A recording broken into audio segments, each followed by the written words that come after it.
កំសាន្តមួយថ្ងៃវេលាងាយទៀតហើយមកលេងនៅទឹកធ្លាក់ស្រែអំពិលទឹកថ្លាជាងវគ្គមុនស្អាតខ្លាំងណាស់នៅទីនេះ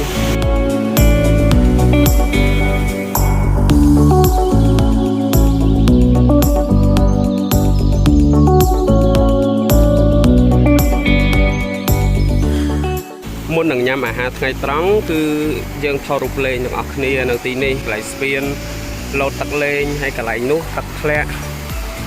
យើងញ៉ាំអាហារថ្ងៃត្រង់រួចទើបយើងបន្តទៅងូតទឹកជ្រោះនៅខាងលើនោះ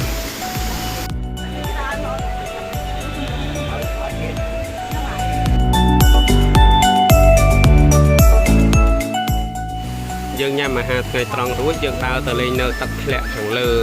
ទឹកធ្លាក់ហ្នឹងគឺមានអន្លង់ហែលទឹកលេងលោតទឹកលេងបាន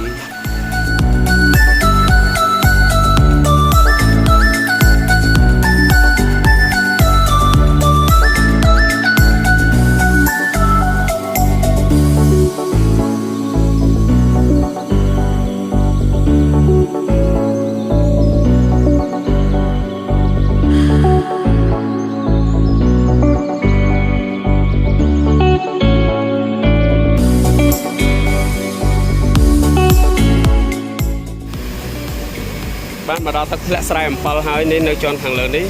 សម្បូរត្រីមែនទេនៅទីនេះហើយនេះជាទឹកធ្លាក់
យើងងូតទឹកជ្រោះចូលរយៈពេល3ម៉ោងហើយ